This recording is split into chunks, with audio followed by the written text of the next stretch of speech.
Pour décrire et analyser une catastrophe, il faut tout d'abord se pencher sur son origine, sa cause. Nous allons tenter dans cette vidéo de classer les causes naturelles et les causes technologiques. Premièrement, distinguons un aléa, un risque et une catastrophe. Prenons l'effondrement de la falaise dans la case 1.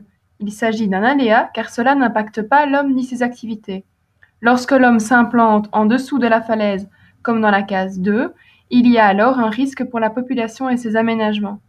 Lorsque la falaise s'effondre, dans la case 3, on parle alors de catastrophe, car il y a des dégâts humains et matériels. Intéressons-nous premièrement aux catastrophes naturelles. Une catastrophe naturelle est définie comme un événement d'origine naturelle, subi ou brutal, qui provoque des bouleversements importants, pouvant engendrer de grands dégâts matériels et humains.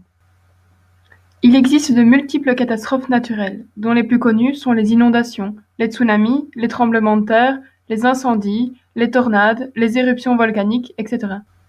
Il est difficile de calculer le nombre de catastrophes naturelles frappant la Terre chaque année.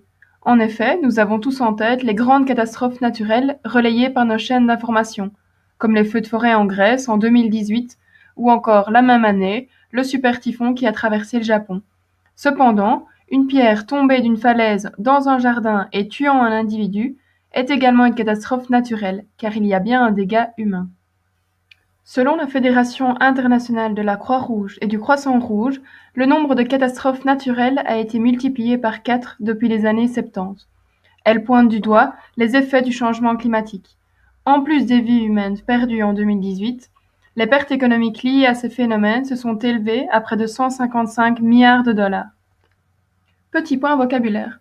Quand on parle d'ouragan, de typhon ou de cyclone, il ne s'agit pas d'une différence d'intensité de vent, mais de la zone géographique où la tempête a lieu. Les vents classés de 0 à 7 sur l'échelle de Beaufort sont considérés comme des dépressions tropicales. Au-delà de 7, on parle de tempête tropicale. La vitesse du vent est alors supérieure ou égale à 118 km/h. Une tempête tropicale peut alors prendre différents noms en fonction de la zone géographique où elle se produit. On parle d'ouragan lorsqu'il se produit dans la partie nord de l'océan Atlantique ou dans le Pacifique Nord-Est. On parle de cyclone dans l'océan Indien ou au sud du Pacifique. Et enfin, on parle de typhon dans le nord-ouest du Pacifique. Au contraire de la catastrophe naturelle, la catastrophe technologique est un événement d'origine humaine qui provoque des bouleversements importants pouvant engendrer de grands dégâts matériels et humains. On distingue plusieurs catégories de catastrophes technologiques. Elle peut être industrielle, nucléaire, écologique, militaire ou de transport de personnes.